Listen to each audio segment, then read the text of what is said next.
Bismillahirrahmanirrahim.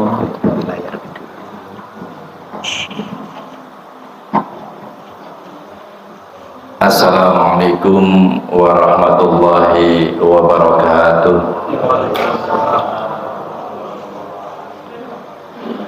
Innal hamdalillah nahmaduhu wa nasta'inuhu wa nastaghfiruh wa na'udzu billahi min syururi anfusina wa min sayyiati a'malina. May yahdihillahu fala mudhillalah wa may yudlil fala hadiyalah.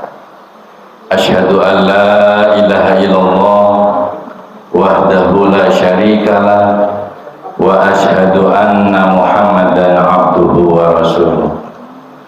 Allahumma sholli ala Muhammad wa ala ali Muhammad kama shallaita ala Ibrahim wa ali Ibrahim wa barik ala Muhammad wa ali Muhammad kama barakta ala Ibrahim wa ali Ibrahim innaka Hamidum Majid. Amma ba'd. Pertama-tama marilah kita selaku muslim, mudah-mudahan kita menjadi muslim yang taat, selalu bersyukur kepada Allah, karena ada keterangan barang siapa yang bersyukur pasti aku Allah akan melimpahkan nikmat yang lebih melimpah. Kemudian kita mulai sekarang belajarlah menjadi sosok, menjadi pribadi yang selalu kufur nikmat, karena Allah memberikan peringatan yang keras. Barang siapa yang kufur terhadap nikmatku, kata Allah, tunggulah azabku yang sangat menyakitkan. La in syakartum la azidanakum wa la in kafartum inna adzabi lasyadid. Al-ayat. Para hadirin, sebelum masuk kepada materi, marilah kita selalu disyariatkan memanjatkan kepada Allah Subhanahu wa ta'ala. Semoga sholawat dan salam selalu tercurah kepada Nabiullah Muhammad sallallahu alaihi wasallam, kepada para keluarga, wabil khusus kepada istri-istrinya, kemudian para sahabat-sahabat yang telah berjuang mendampingi perjuangan menegakkan dinul Islam. Juga tak ketinggalan, semoga Allah melimpahkan sholawat dan salam kepada kita semua yang masih setia menjalankan risalah, menjalankan ajaran-ajaran yang suci, yaitu dinul Islam, yang menurut Allah hanya Islamlah agama yang paling diberkahi, agama yang paling diakui di hadapan Allah Subhanahu wa ta'ala. Para hadirin yang dimuliakan Allah, untuk menyingkat waktu, pada pagi hari ini mungkin saya melanjutkan kajian tentang kesehatan ditinjau dari sisi agama kita, yaitu agama Islam. Lebih spesifiknya, tubuh sehat dengan makanan bergizi itu sesungguhnya konsep atau ajaran al-Islam. Baik, sebelum kita masuk kepada materi, mungkin ada pepatah, kalau tak kenal maka tak akan sayang. Mudah-mudahan sayang kita itu bukan hanya bertepuk sebelah tangan, tapi saya disayangi oleh jamaah, dan jamaah pun saya sayangi, sebagaimana prinsip antar muslim adalah saudara.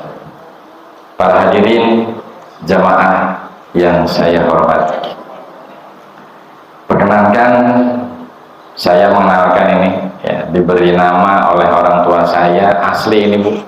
Kalau di desa nggak ada istilah dilandi atau diganti karena habis pergi haji atau habis nikah. Ini nama yang original, ya, original ini. Nah, itu haji itu hanya titipan dari Allah saja karena pernah menunaikan ke Baitullah, tapi nama yang asli adalah Muhammad Toha kemudian SKM juga ini merupakan titipan Allah yang berupa keilmuan di bidang kesehatan, kemudian meneruskan pendidikan S2 di manajer, ya, magister apa namanya, manajemen, ya. Kemudian saya diamanahi oleh pimpinan daerah Muhammadiyah. Alhamdulillah ini bersama-sama beliau selalu setia ya Pak Saifuddin ini teman setia, insya Allah di dalam perjuangan, baik di dalam keadaan suka dan duka, berjuang di persyarikatan ini dimulai dari periode 2015 sampai 2023, ya. Dan saya juga dipercaya, dititipi oleh Allah untuk menjadi owner, ya, menjadi pemilik klinik Ibnu Sina PKU Muhammadiyah Banjarharjo. Dan alhamdulillah dalam kepemilikan ini sudah kurang lebih 40 tahun didampingi oleh istri saya yang tercinta. Kebetulan istri saya baru satu, Bu, ya, mudah-mudahan satu saja, ya, karena saya tidak mampu untuk berbagi karena kesibukan yang padat. Alhamdulillah istri saya juga warga Tanjung, tepatnya di Desa Tengguli. Nah, ini sekaligus hadir nih, ya. Saya membiasakan diri mencontoh, ya, kegiatan-kegiatan positif yang saya datangi biasanya didatangi seperti mencontohnya Presiden Soeharto. Di mana ada Pak Soeharto, di situ ada Putin, ya. Saya juga sudah membiasakan diri di mana ada Pak Toha, di situ ada Bu Wahyu, Sri Wahyu Mugiharti. Mudah-mudahan, mohon doanya, saya masih bisa sehat, kemudian panjang umur, dan bisa berbagi meskipun dengan secuil ilmu yang saya miliki. Kemudian di samping saya dipercaya menjadi owner klinik, juga kebetulan saya dipercaya oleh beberapa rekan yang tergabung di channel YouTube Toha Putra Art. Kebetulan channel YouTube ini bergerak di bidang, salah satunya saya mengetuai divisi dakwah, ya. Sebenarnya di sini dakwah dan sains, Pak, dengan ilmu, ya. Kemudian nanti di sini juga ada yang hadir divisi seni dan sejarah, Mas Muhammad Kevin, dan yang menjadi awak media sebagai fotografer juga ini ada di depan. Beliau Mas Irwan Ibrahim yang kemana-mana ketika kita mengadakan kegiatan rihlah masjid to masjid, kemudian dakwah, menyoroti sejarah, seni, dan bidang-bidang lain di bidang sosial, beliau setia mendampingi kami. Harapan kami channel YouTube itu supaya bisa dibaca, dan kajian kita, dakwah kita bisa dibaca oleh para milenial yang selalu tidak lepas dengan dunia internet. Kemudian saya juga dipercaya untuk menjadi majelis pertimbangan partai, ya, katakan seperti penasihat di Partai Idealisme untuk Gerakan Islam, yaitu Partai Umat di Kabupaten Brebes. Mohon doanya, mudah-mudahan Partai Idealisme ini betul-betul istiqomah, ya, akan mengawal perjuangan umat Islam untuk berjuang di parlemen. Karena perjuangan tanpa di parlemen di negara kita, apalah arti sebuah perjuangan? Sebelum masuk sedikit saja betapa hebatnya, betapa besarnya pengagum pengikut Habib Rizik Syihab, ya, mengalami semacam kendala untuk menegakkan keadilan dan melawan kezaliman, karena hanya berjuang di akar rumput tetapi tidak masuk ke parlemen. Maka hati-hatilah di dalam berpolitik, memilih pemimpin dan memilih wakil rakyat. Karena kita kalau satu saja salah pilih, insya Allah kita termasuk orang-orang yang berdosa 5 tahun kepada rakyat Indonesia secara keseluruhan apabila kekuasaan dipegang oleh para politikus yang bertangan dan berhati kotor. Karena sekarang rupanya politik sudah dipisahkan dari agama, rupa-rupanya nafas atau ruh politik dijauhkan dari agama, sehingga sekarang kesempatan orang-orang yang mengaku dirinya Pancasilais tapi sejatinya jauh dari perjuangan Islam. Ya, mereka berdalih Pancasilais tetapi sering mengesampingkan Islam sebagai mayoritas tunggal di negeri ini. Ya. Jadi yang lain-lain kan sebenarnya menjadi bumbu, Pak. Tetapi kita umat Islam sebenarnya mayoritas. Ya, harusnya kita mendapatkan porsi yang lebih besar, tapi kenyataannya kita bisa merasakan sendiri. Baik para hadirin wal hadirat yang dimuliakan Allah. Nah ini sebagai pengantar ya sebelum masuk. Kita kalau membahas tentang saum di bulan suci Ramadan dengan perintah Allah melalui Quran surat Al-Baqarah yang sering viral di bulan suci Ramadan, yaitu pada ayat 183. A'udzubillahi minasyaitonirrajim. Ya ayyuhalladzina amanu kutiba alaikumusiyam kama kutiba alal ladzina min qablikum la'allakum tattaqun. Jadi kita itu dipanggil atas nama wahai orang-orang yang beriman, telah diperintahkan atas kalian semua untuk berpuasa sebagaimana telah diwajibkan kepada umat sebelum umatnya Nabiullah Muhammad Shallallahu Alaihi Wasallam. Tujuan akhirnya berpuasa itu adalah untuk mencetak manusia yang muttaqin atau yang bertakwa. Nah, yang bertakwa mungkin kita ingatkan sedikit, yaitu sebuah semangat, kemudian sebuah aplikasi gagasan tentang bagaimana cara dengan maksimal menjalankan perintah agama. Kemudian kita juga diperintah untuk selalu berusaha dengan sekuat tenaga menjauhi larangan-larangannya. Para hadirin, sebelum masuk ke bab saum, ya, ini kita mungkin perlu mengenal dulu yang namanya anatomi. Anatomi itu adalah gambaran dari tubuh kita yang berkaitan dengan sistem pencernaan. Ya. Dari pencernaan kita itu mulut, paham ya Pak ya, mulut ya? Ada bibir, gigi, gusi, kemudian lidah. Kemudian turun ke bawah itu yang namanya esofagus atau kerongkongan, saluran yang menghubungkan mulut dengan lambung. Nah itu saya nggak bawa itu ya, nggak bawa laser ya Pak. Ada laser Pak? Nggak ada.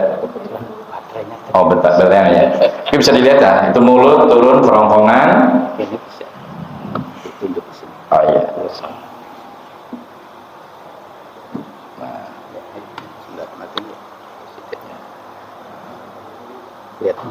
Ya, sudah.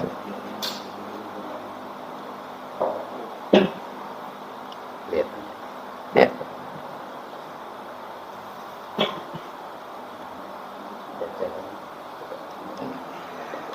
Kerongkongan itu yang menghubungkan mulut dengan lambung. Ayo. Nah ini yang ada tanda panahnya, ini kerongkongan. Kemudian turun ke bawah ini namanya lambung. Nah, lambung itu adalah wadah setiap yang masuk melalui mulut, yang namanya makanan, minuman, dan zat-zat termasuk obat, termasuk bahan-bahan yang dimakan atau diminum oleh mulut kita. Ini nanti masuk ke dalam lambung sebelum diproses. Nah ini diproses setelah dari lambung masuk kepada usus halus. Ya, usus halus itu sering disebut usus 12 jari. Tapi saya kenyataannya itu hanya istilah. Panjangnya tidak mesti harus 12 jari, ini tergantung setiap manusia. Kayak jakun juga manusia ada yang besar, ada yang kecil ya. Usus mungkin kurang lebihnya itu istilah saja. Dulu ada istilah usus 12 jari. Nah, itu untuk memproses, mengabsorpsi ketika makanan dan minuman sudah masuk di lambung, kemudian bercampur dengan enzim yang berasal dari mulut, kemudian dari lambung juga bercampur dengan enzim, ditambah asam lambung sehingga bercampur, kemudian di sana dihancurkan seperti bubur.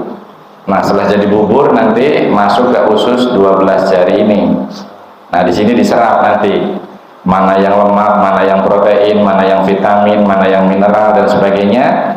Ini nanti ya berfungsi sesuai dengan kebutuhan metabolisme tubuh manusia.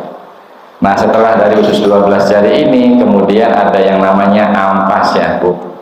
Calon-calon yang besok dibuang di water closet ya.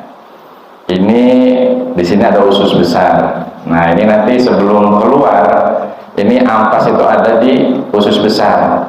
Nah, usus besar juga kalau dibagi-bagi ada yang horizontal, ada yang descendant ya.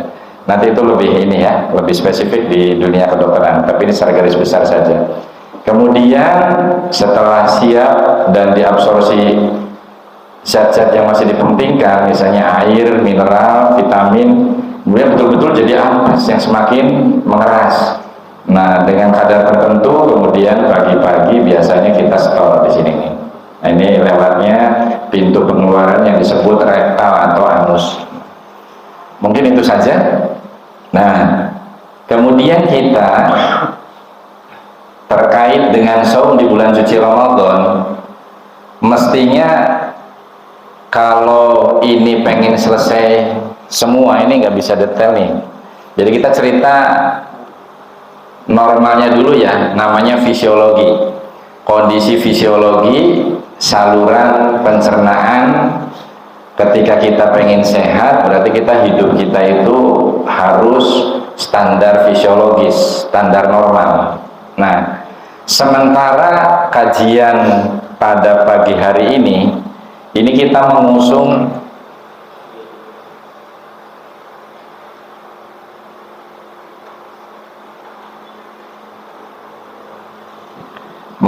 tema ini. Kemarin itu sebenarnya terlalu buru-buru, Pak. Jadi ini setelah kita lihat dan alhamdulillah saya bekerja sama dengan teamwork yang baru nih, meskipun teman lama ini. Alhamdulillah berkat teknologi dan berkat keahlian sahabat saya Pak Saifuddin, hanya 1 hari saya minta dibantu dibikinkan PowerPoint untuk menjelaskan perihal tentang sistem anatomi pencernaan supaya mudah difahami. Namun sebelah barat kira-kira nggak bisa melihat ya. Nah, ini kalau misalnya ini supaya kita paham. Kalau bersop enak nanti Pak. Ini kita sekian lama kan taunya yang namanya makan cuma masuk di mulut, selesai kemudian pagi-pagi jadi setoran ya. Tapi kita perlu tahu di sini. Nah, untuk pengantar, mempertahankan kondisi tubuh sehat merupakan bagian dari ibadah, baik dari sisi menjalankan sunnah agar terhindar dari sebaran kuman-kuman penyakit dalam memenuhi kebutuhan tubuh agar sehat dan kuat, tidak mudah tertular oleh penyakit ini ya, sehingga nyaman di dalam menjalankan ibadah kepada Allah Subhanahu wa Ta'ala. Jadi kaitan materi pagi hari ini sebenarnya kita dituntun oleh konsep Islam di dalam mencermati sehat dan bugar, berarti ala Islam. Maksudnya begini, mungkin maknanya untuk judul hampir sama ya. Karena apa?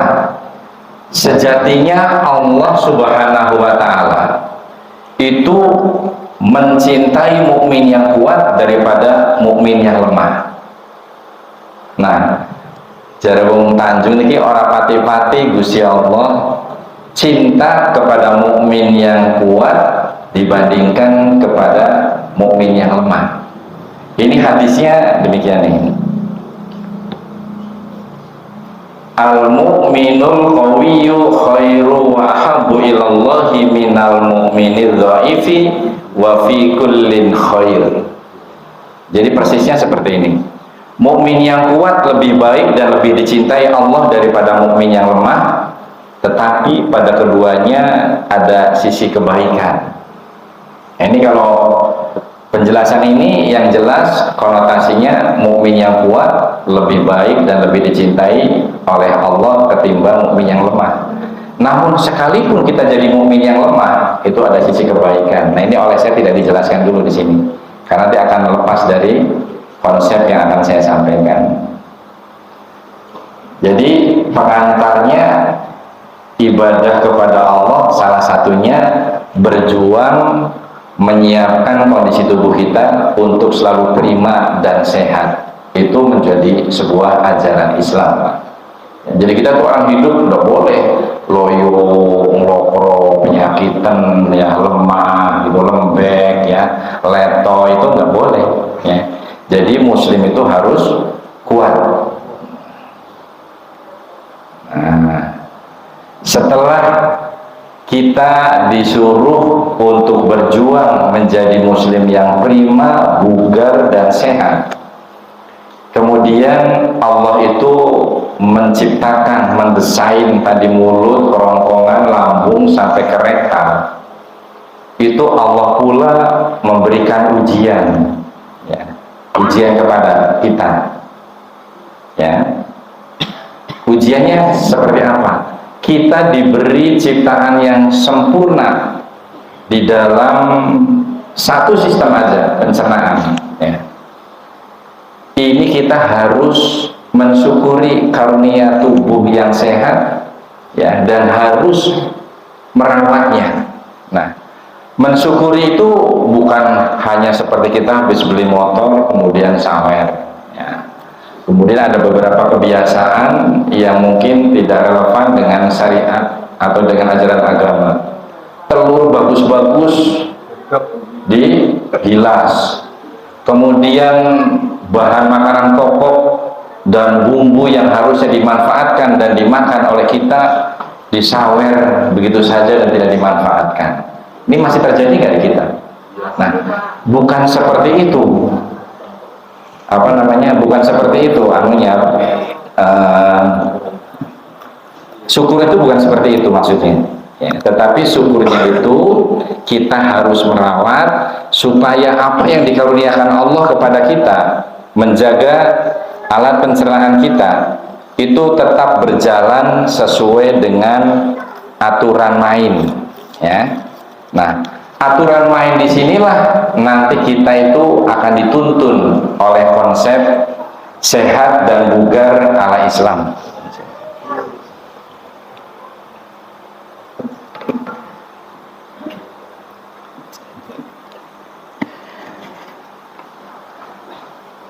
Para hadirin yang dimuliakan Allah, jadi bentuk syukur kita atas ciptaan yang sempurna dari mulut, kerongkongan, lambung sampai ke rektal, kita wajib menjaga dengan baik supaya tetap terawat, kemudian berjalan sesuai dengan standar normal atau yang disebut fisiologis. Jangan sampai terjadi patologis atau masalah kesehatan. Karena apa? Yang mestinya di bulan suci Ramadan itu kita harusnya ekonomi, ketahanan ekonomi keluarga itu harus ngirit, harus hemat. Tapi coba ibu lihat, yang namanya istilah ngabuburit sudah asar, jalan di mana dipenuhi pedagang-pedagang takjil, pedagang-pedagang makanan. Nah, sifat toma dan rakus ini sudah muncul sejak sore ba'da asar. Bahkan ada yang pada zuhur sudah mulai tatang-tatang. Ya, syahwat kita terhadap makanan yang namanya cilok, comai, rujak, cadil, kolak, macam dikumpulkan. Nah, ini yang menjadi permasalahan. Nah, ini nanti, ini sebenarnya saya bingung Pak, ini mau cerita ini tentang pengennya sih selesai, tetapi ini ternyata mau berbicara sehat ala Islam itu kayaknya harus dibagi beberapa episode. Mungkin bisa kayak apa itu, sinetron Ikatan Cinta, ya. Sing biyen sampai sekarang itu yang namanya Ikatan Cinta nggak rampung-rampung gitu. Nun sewu Bu, saya tanya ini, sebenarnya saya bukan karena apal sinetron Bu. Tanya sama istri saya, nggak pernah kebagian acaranya. Tapi dilalahnya setiap saya nengok ibu saya yang tidak mau diboyong pindah ke rumah saya itu, pada kita mah di musola di masjid ya, yang namanya kajian, yang di rumah-rumah itu Bu. Masya Allah, begitu nengok yang dihadapi ikatan cinta, ke situ lagi ikatan cinta, janjinya kan agak rampung-rampung, nggak bosan-bosan itu. Nah ini, mudah-mudahan jamaah yang ada di sini mulai sekarang diganti ya, amalan-amalan terbaik di bulan suci Ramadan, banyak-banyak sedekah, banyak-banyak baca Quran, banyak-banyak berzikir, dan banyak-banyak berbagi kepada orang-orang yang berhak untuk menerimanya.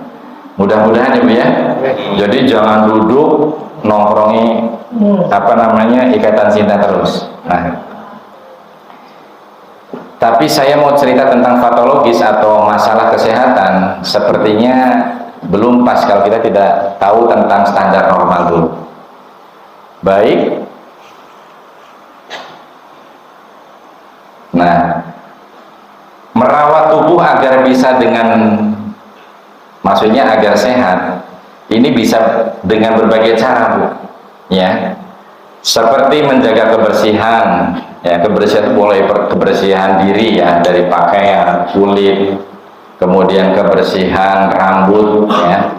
Bayangkan kalau rambut jenggot kita tidak pernah dibersihkan ya, nanti sama dengan orang-orang yang jalan-jalan yang tidak pernah nyukur rambut, tidak pernah mencuci rambut, sehingga ketika disampo misalnya di salah satu danau ikannya mabuk semua.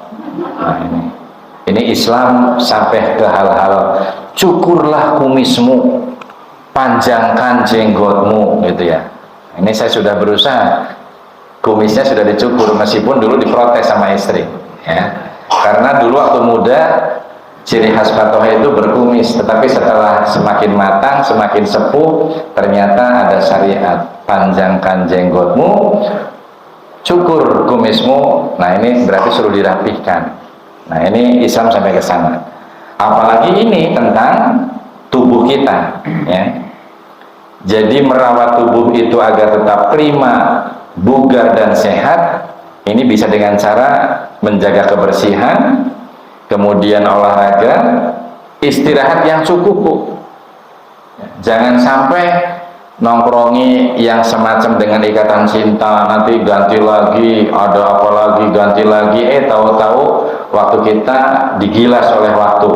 Maka kita menjadi orang yang radhiyallahu anna Rasulullah sallallahu alaihi wasallam qala laula an asuqqa ala ummati aw ala nas amartuhum bisiwaki ma'a kulli sholat.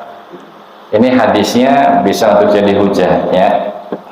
Dulu sebelum teknologi pasta gigi mungkin pakai siwak ya. Sekarang ada pasta gigi ya, mungkin ini karena bukan sesuatu, ini merupakan amalan manusia dengan manusia, amalan atau muamalah gitu ya.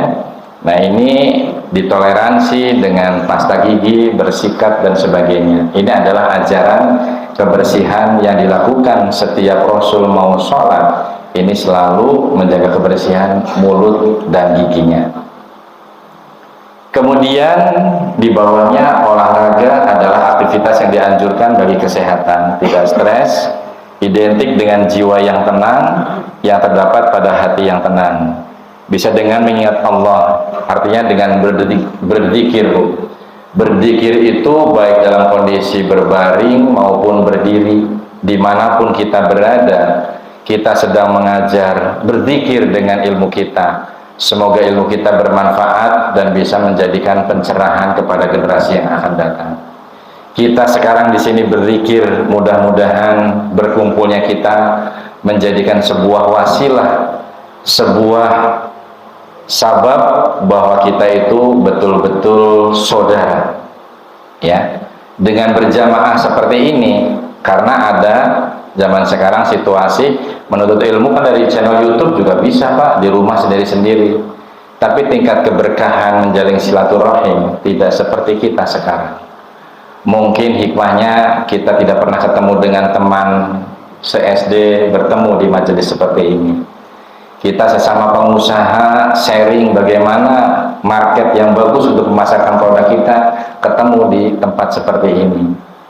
Kita yang berpunya ketemu dengan sahabat yang kurang mampu, di sini kita berbagi.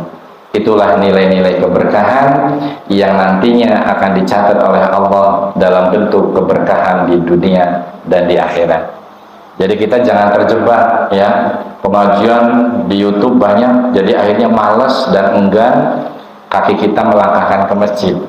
Jangan salahkan kalau nanti lututnya kaku, kemudian ginjalnya dipenuhi batu, ya, karena tidak pernah bergerak, tidak pernah berolahraga, mendatangi masjid dan bersilaturahim seperti ini. Nah, ini maksudnya konsep ini sampai ke sana. Ini lanjut ya, menjaga kesehatan tubuh dengan mengkonsumsi makan dan minum yang halal dan yang thayyib merupakan sebuah kewajiban bagi setiap muslim. Nah, jadi menjaga kesehatan tubuh kita itu harus betul-betul paham banget mana yang halal, ya. Bukan hanya halal, tetapi kalau tidak thayyib, contoh yang gampang, karena halal itu secara nanti akan dijelaskan ya. Nah, jadi halal itu belum tentu thayyib, Bu. Misalnya kita mungkin dideteksi oleh pakar kesehatan memiliki penyakit yang namanya hipertensi atau diabetes, ya.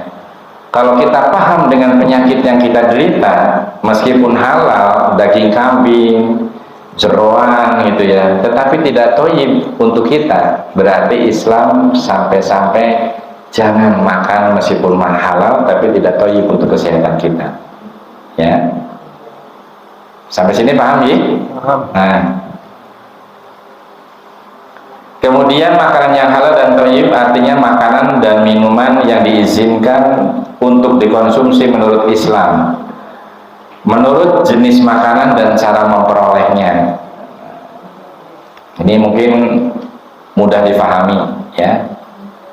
Namun halal dalam pemahaman fuqaha adalah halal dari segi zatnya dan prosesnya. Ayam halal, tapi prosesnya matinya digecek apa digepuk kepalanya, dan halal apa haram? Haram ya. Kemudian mungkin beras, aspal ya, itu halal ya, aspal buat jalan ya, beras buat dimakan, tapi caranya menggondol dengan cara-cara yang salah, mengkorupsi dan sebagainya, berarti prosesnya tidak halal. Nah, itu maksudnya seperti itu. Jadi halal secara zat dan prosesnya. Kemudian disebut thayyib jika makanan tersebut aman, baik dan tidak menimbulkan masalah apapun jika dikonsumsi, baik jangka pendek maupun jangka panjang, dan dapat memberi manfaat bagi tubuh. Nah, ini di sini contohnya banyak, Bu. Goreng tempe kayak keripik, Bu, gurihnya luar biasa, tetapi digorengnya dicampur plastik. Nah, ini lagi tren ya, ini ibu-ibu nih, hati-hati kalau makan gorengan-gorengan di pinggir jalan. Belum lagi minyaknya itu berkali-kali untuk menggoreng, sehingga akan berdampak kalau dikonsumsi jangka panjang, kolesterol tinggi, kemudian menyebabkan toksin ya di dalam sistem kardiovaskuler. Sistem itu adalah semua yang berjalan di dalam pembuluh darah dan jantung. Nah, jadi kalau makanan itu halal tapi tidak thayyib, tolong jangan ditabrak, jangan dimakan. Sekarang ayam tiren itu jelas haram ya, Bu. Tapi sekarang kalau ayam yang sehat disembelihnya berdasarkan atas nama Allah, ayamnya juga waras, bergas dan tidak berpenyakit. Tetapi ketika memasak, karena untuk disimpan lebih dari 1 minggu, kemudian dicampurlah oleh tangan-tangan nakal dengan yang namanya borak atau dengan formalin, sehingga ketika dimakan kondisi ini akan timbul masalah. Namun memang ini biasanya jangka panjang Bu, tidak dimakan langsung kemudian seperti dicekek, sesek, enggak. Enak rasanya, tapi begitu dikonsumsi terus menerus gitu ya, nah kemudian timbul masalah pelan-pelan, khususnya terjadi rempet atau yang namanya Ilyas, akhirnya harus operasi laparotomi, dipotong ususnya dan sebagainya. Nah berarti makanan seperti ini tidak baik atau tidak toyib, hati-hati Bu ya. Kemudian juga contoh yang mudah sekarang lagi tren malah gini ya, orang yang pekerja-pekerja berat, yang pekerja keras gitu ya, sering pegel-pegel karena daya tahan tubuh manusia sudah mulai mengalami pergeseran. Dan seperti kayak orang zaman dulu Bu ya, orang umur 70 tahun masih kuat manggul cangkul ya, ke sawah masih nyangkul. Sekarang umur 50 tahun saja bangun dari sila sudah harus pegangan tembok dan sebagainya. Sehingga di sini obat, kemudian sirup, pil, kapsul berjalan di luar kontrol ahlinya. Padahal Islam mengajarkan dalam semua perkara serahkanlah pada ahlinya. Kalau diserahkan bukan pada ahlinya, tunggulah kehancurannya. Ini yang jadi masalah sekarang, bajunya ustadz ya, kemudian dia profesinya aneh Bu ya, bajunya kasihnya ustadz tapi tasbih dan sorbannya buat pengusir setan ya, jadi paranormal. Kerja sampingannya jual obat Bu. Obatnya bekerja sama dengan apotek-apotek pegelino. Nah sekarang apotek kontrolnya sudah semakin rancu. Yang namanya apotek mestinya perjalanan mekanisme yang baik dan benar itu orang datang ke dokter, datang ke bidan, ke mantri gitu ya, dapat resep nebus di apotek. Sekarang coba lihat. Tapi memang apotek pegelino Bu, ini ada istilah, ada apotek waras, ada apotek pegelino, kemudian ada apotek medik ya, masih bener ya apotek medik gitu ya. Nah, apotek waras ya itu soalnya jualnya macam-macam ya, ada saya nggak disebutkan lah, yang penting apotek yang prakteknya tidak sesuai dengan standar ilmu farmasi ya, dia tidak menyadari besok di akhirat akan dimintai tanggung jawabnya Bu. Memang omset menjadi tujuan utama, dapat uang dan laris menjadi tujuan utama, tetapi dia tidak memikirkan batal haram bagaimana menjual obat.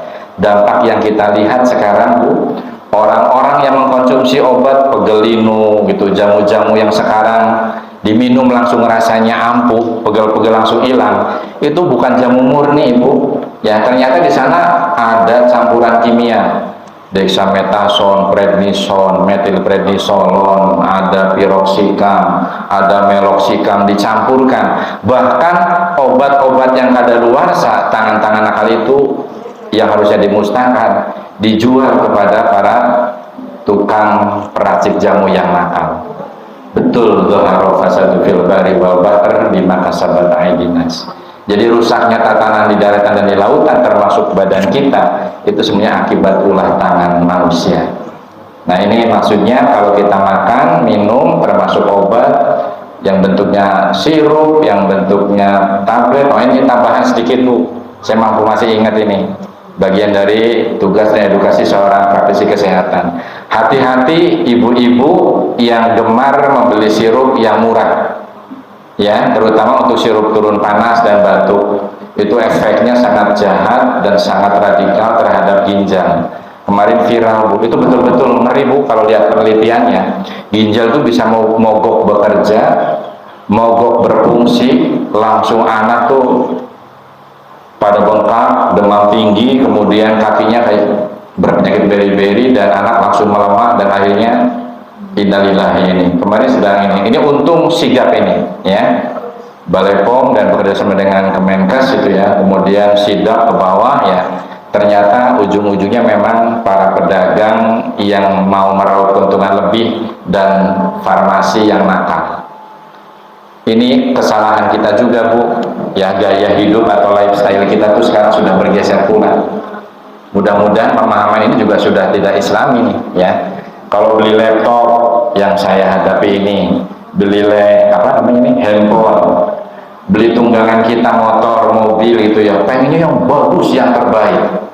Tapi ketika dihadapkan untuk keselamatan diri dan anak-anak kita, beli obat yang termurah, berobat yang paling murah, obat yang paling murah. Yang namanya obat itu, Bu, jangan mau dibohongi, gitu ya. Katanya generik sama dengan obat paten. Dari mana sama, Bu? Ibu beli motor Honda, mereknya Honda, nggak bakal sama antara PCX dengan Beat.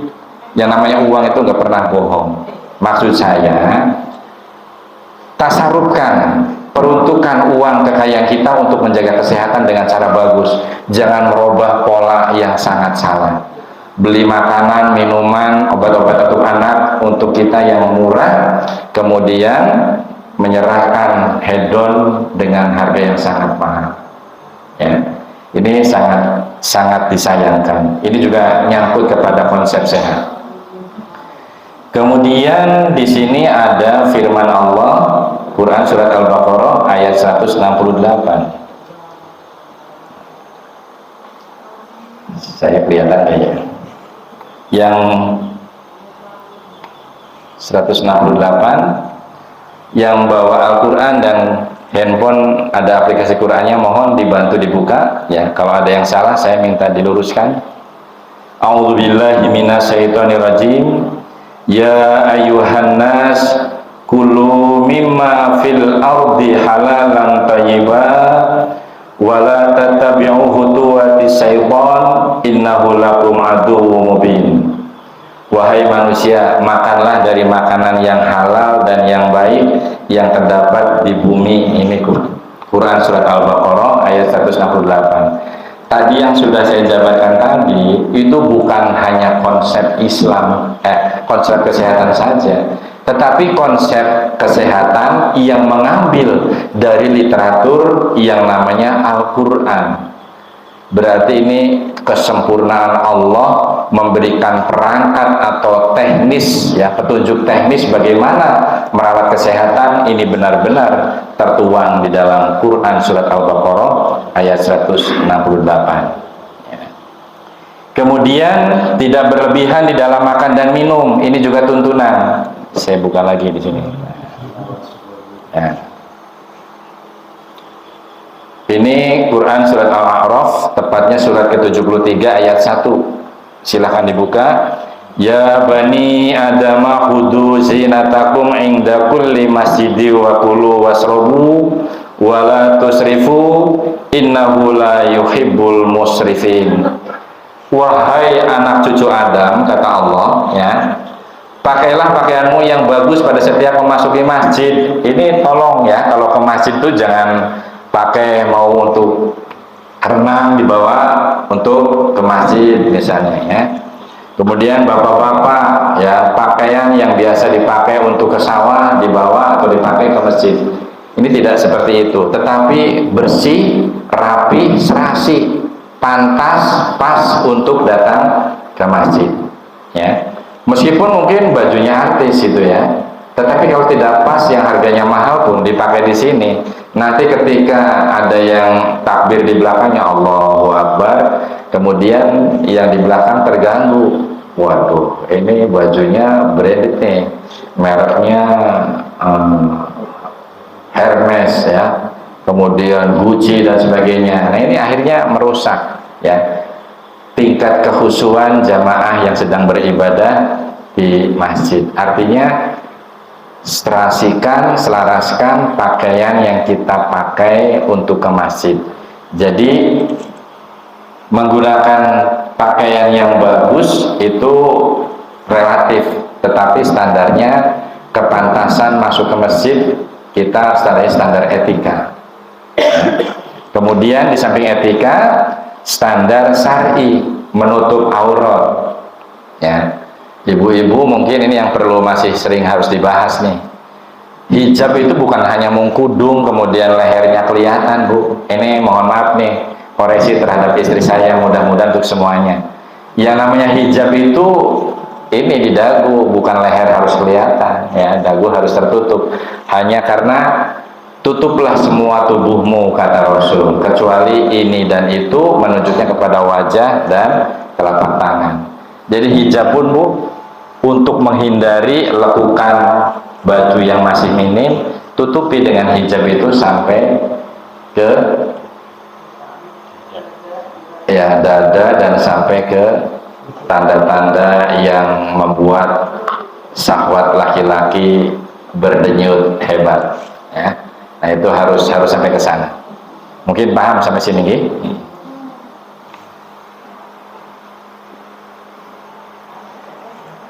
Sampai ayat ini, hai anak Adam, pakailah pakaianmu yang indah di setiap memasuki masjid, makan dan minumlah, dan jangan berlebih-lebihan. Nah ini waktunya sudah habis ya Pak. Ini yang saya soroti ini berlebih-lebihan Bu ya. Kalau kita orang Asia makan nasi misalnya 1 piring ya, kemudian sayurnya mungkin 1 mangkok kecil, lauk pauknya tempe 2 potong, ikan 1 potong, mungkin yang lain-lainnya sesuai dengan standar umumnya orang Asia atau orang Indonesia. Ini jangan suka memaksakan diri ya.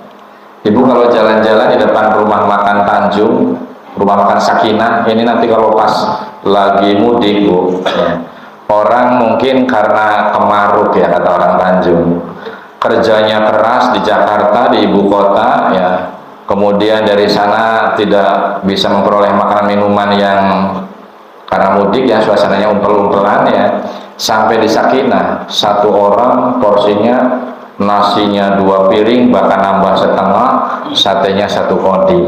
Nah ketika datang di rumah si fulan ada berita pulang dari Jakarta, innalillahi wa inna ilaihi rajiun, habis makan sate. Nah ini sate daging itu bukan menjadi penyebab mati Bu, tetapi akhlak manusianya yang selalu berlebih-lebihan di dalam dunia makan.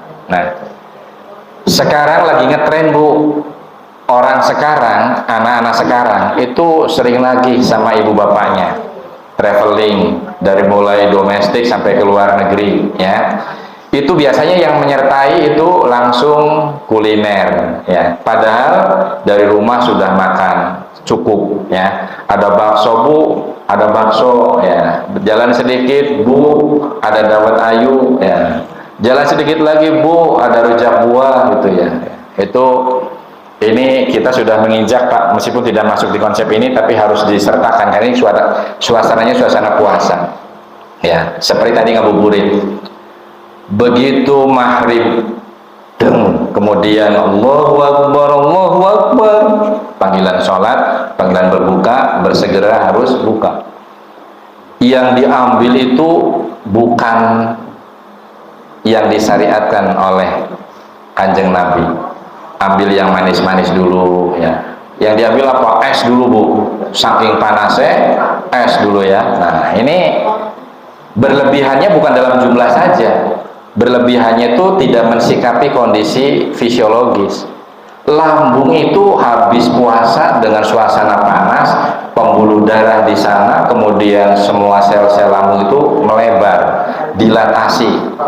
Nah harusnya yang seimbang dengan proses dilatasi itu harusnya yang hangat, dan yang hangat itu kira-kira antara kisaran 32 derajat sampai 35 derajat yang dimakan ya, yang diminum, misalnya air hangat, kemudian nasi hangat gitu ya.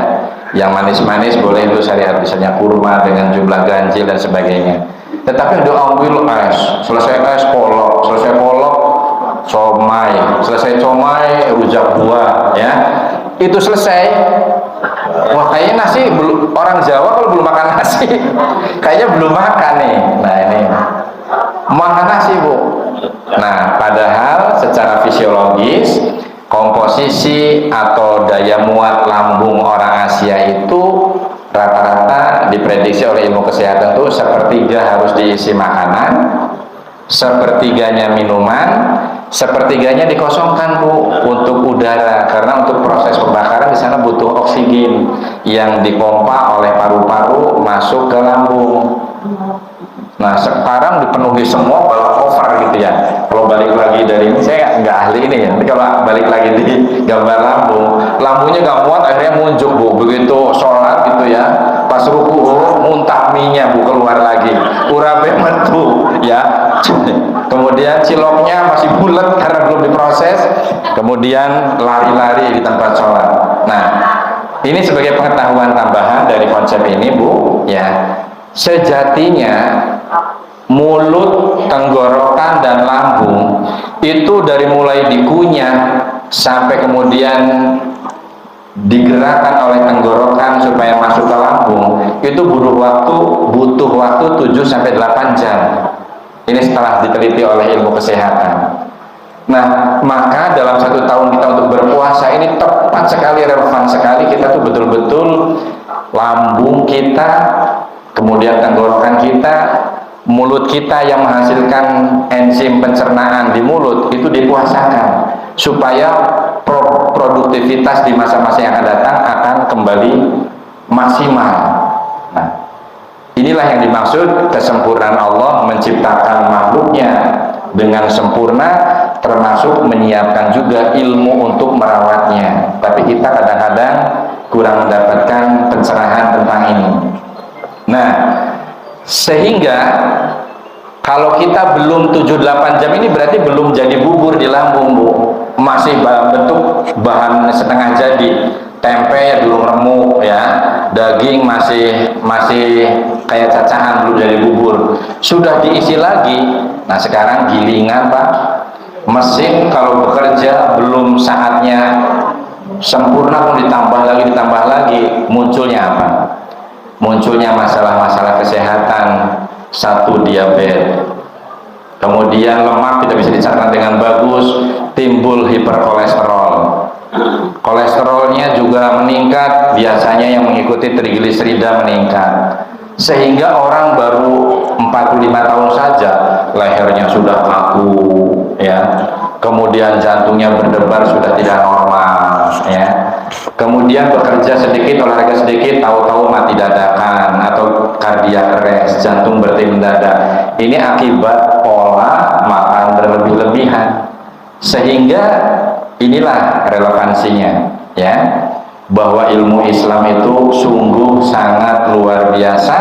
Bahkan para ilmuwan yang menjadi peneliti di bidang kesehatan, yang tadinya bukan muslim, yang tadinya kaum kafirin, begitu tahu indahnya Quran, menciptakan kesempurnaan ciptaannya dan menyiapkan konsep untuk merawatnya, begitu tahu luar biasa Al-Quran, sehingga dia taslim dan akhirnya menjadi muslim yang taat, muslim yang teguh, dan bisa mengalahkan kita semua. Terus meneliti untuk kepentingan orang banyak.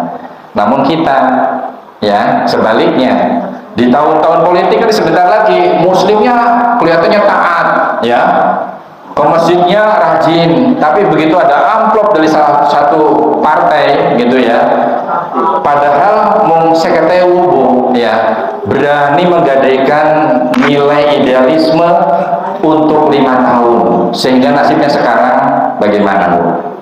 Ini mohon maaf sekarang, kira-kira kita sudah merasakan apa tidak Islam diadu domba, NU kalau Muhammadiyah semakin tajam garis ininya, apa namanya, garis pertikaiannya, yang satu dibubarkan, dihancurkan, sang satu diunggul-unggulkan dan dipelihara bak anjing herder di rumahnya masing-masing ya, sehingga akan bahagia kekuasaan ketika melihat umat Islam yang satu berperang dengan umat Islam yang lain. Ini sudah terasa Bu.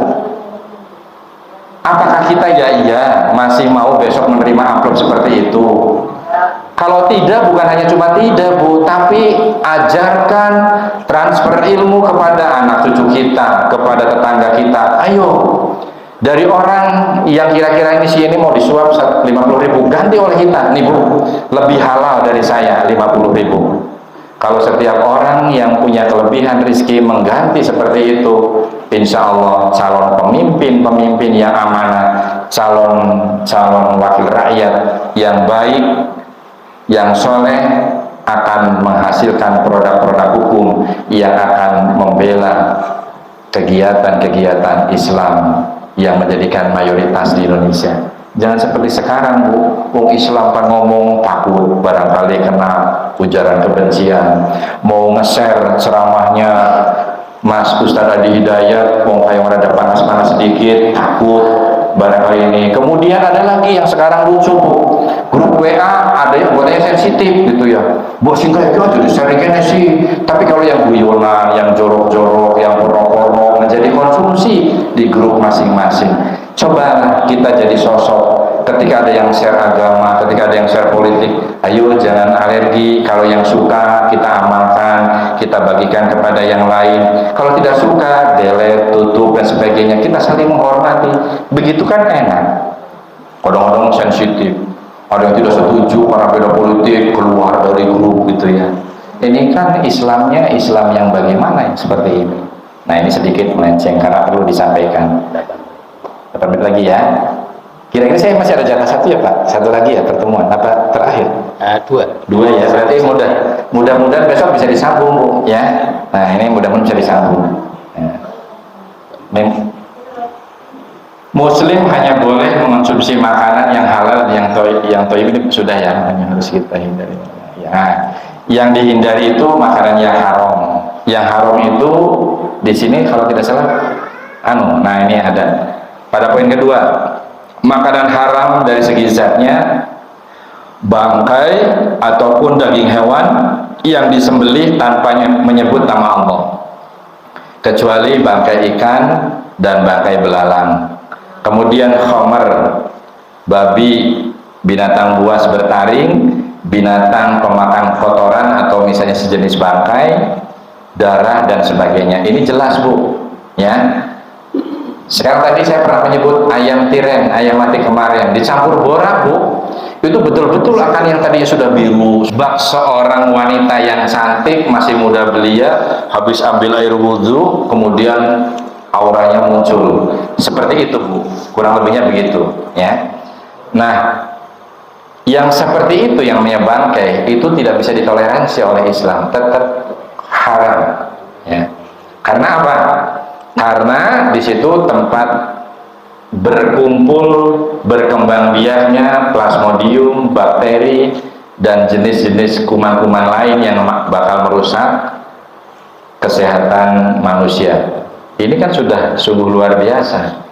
Meskipun dengan teknologi borak, tetap saja ya secara zatnya haram. Kemudian babi, setelah diteliti ada cacing pita yang ketika dipanaskan, dimasak dengan 100 derajat Celcius, itu cacing pita itu tidak bisa mati maksudnya. Tapi sekarang ada yang namanya masak dengan sistem autoclave atau di presto dan sebagainya. Kemudian ditanyakan oleh ustadznya, sekarang babinya itu sudah tidak mengandung cacing pita karena sudah teknologi yang berjalan di sana. Ya, kira-kira masih halal apa haram? Tetap haram. Karena apa? Karena bukan hanya cacing pitanya, Allah itu sedang menguji kepada mental kita, kepada hati kita. Diberi makanan dengan jumlah yang begitu melimpah ruah dan banyak, hanya Allah tolong satu jangan. Sama seperti Nabiullah Ibrahim, Nabiullah Adam alaihissalam, manusia pertama dan ibunda Hawa, ya. Kamu boleh menikmati isi surga ini, bukan kabeh gitu ya, kata orang Banjarharjo gitu ya. Tapi satu ilawahan, jangan kau dekati pohon larangan ini, pohon muldi ini. Tapi pintarnya setan menggodanya dengan bahasa, dengan sastra yang indah.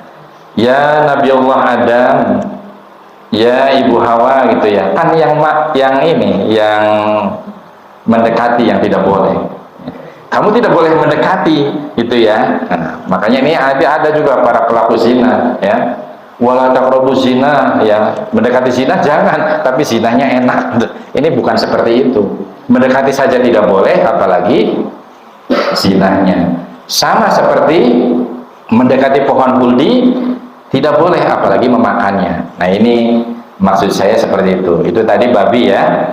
binatang buas bertaring. Setelah diteliti gitu ya, ternyata akhlak binatang yang namanya binatang yang bertaring dan buas itu di sana tabiat, kemudian perilakunya itu nanti kalau kita makan ternyata akan mewarisi, Bu. Kita menjadi buas seperti harimau ya. Malah melebihi, Bu ya. Harimau itu seganas-ganas harimau tidak membunuh anaknya, tapi manusia sekarang ya baru mau pencingis, mau hidup di sini saja sudah diaborsi gitu ya. Berarti kan sudah lebih. Jangan-jangan dia pemakan binatang buas. Nah, karena itunya mengalir dalam setiap aliran darahnya. Nah, ini diteliti, Bu, sifat dan karakter binatang buas.